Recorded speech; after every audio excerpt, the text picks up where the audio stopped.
السلام علیکم ورحمۃ اللہ وبرکاتہ۔ انڈر گارمنٹس کے بنا نماز ہوگی یا نہیں؟ سمجھنا بالکل آسان ہے۔ پہلے یہ سمجھ لیں کہ نماز کے اصول کیا ہیں، اس کی شرطیں کیا ہیں۔ یہ جان لیا تو سمجھ لیں گے آپ کہ انڈر گارمنٹ نماز میں پہننا ضروری ہے یا نہیں، نماز انڈر گارمنٹ کے بنا ہوگی یا نہیں۔ تو شرطوں میں اگر یہ اصولوں میں شامل ہوتا ہے تو باقی نماز نہیں ہوگی، اور شامل نہیں ہے تو نماز ہو جائے گی۔ تو شرطیں اس کی کیا ہیں؟ نماز کی 6 شرطیں ہیں۔ پہلی ہے طہارت۔ طہارت کے معنی آتے ہیں پاکی کے۔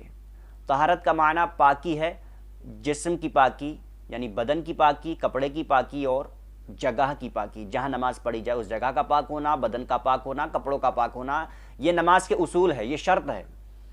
اور اس کے علاوہ دوسرے نمبر پر ستر عورت آتا ہے۔ ستر عورت، عورت کے معنی چھپانے والی چیز، ستر یعنی جسم کا حصہ کہاں سے کہاں تک چھپانا ضروری ہے۔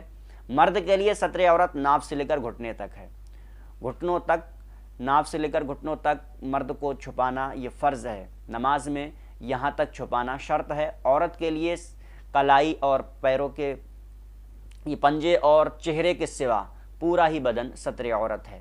یہاں تک کہ اگر نماز میں بال کی سیاہی دوپٹے سے باہر کو دکھ رہی، اتنا باریک دوپٹہ ہے کہ بالوں کی سیاہی نظر آ رہی ہے، تب بھی نماز نہیں ہوگی۔ چہرہ، ہتھیلی اور پیروں کے پنجے، ان کے سوا پورا ہی بدن ستر عورت ہے، بال بھی اس میں شامل ہیں۔ اس طرح نماز پڑھیں۔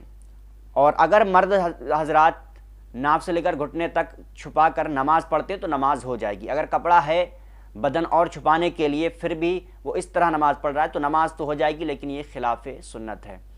اور سنو، ایک مسئلہ یہ بھی ہے کہ کچھ لوگ کہتے ہیں کہ انڈر گارمنٹس پہننا اس لیے ضروری ہے کہ جس کے پاجامے میں رومالی نہ ہو یا پینٹ میں رومالی نہیں ہوتی ہے، اس لیے تو انڈر گارمنٹ اندر پہننا ضروری ہوتا ہے۔ لیکن ایسا مسئلہ نہیں ہے۔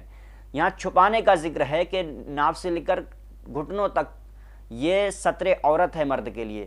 اب وہ تہبند کے ذریعے بھی اگر چھپا لیا تب بھی نماز ہو جائے گی۔ انڈر گارمنٹ نیکر وغیرہ نہ ہو اور فقط تہبند ہی باندھ لیا تب بھی نماز ہو جائے گی۔ نماز کی تیسری شرط ہے وقت۔ وقت سے پہلے نماز پڑھی تو نماز نہیں ہوگی، وقت پر ہی نماز پڑھنا ضروری ہے۔ چوتھی شرط ہے استقبال قبلہ، یعنی کعبہ شریف کی طرف منہ کر کے، رخ کر کے نماز پڑھنا۔ اس کے علاوہ کدھر اور رخ کر کے نماز پڑھی تو نہیں ہوگی، بھولے سے نماز ہو جائے گی۔ بعد میں پتہ چلا کہ کعبہ ادھر نہیں ادھر تھا تب بھی نماز ہو جائے گی، دہرانے کی ضرورت نہیں ہے۔ کتنی ہو گئی؟ طہارت، ستر عورت، وقت، استقبال قبلہ، یہ 4 ہو گئی۔ اور 5ویں شرط ہے نیت۔ دل میں ارادہ ہونا نماز کا ضروری ہے۔ اور 6ٹھی ہے تکبیر تحریمہ، یعنی اللہ اکبر کہنا۔ یہ نماز کی 6 شرطیں ہیں۔ اللہ تعالیٰ سے دعا ہے ہمیں دین کو صحیح سے سمجھنے کی توفیق عطا فرمائے، آمین۔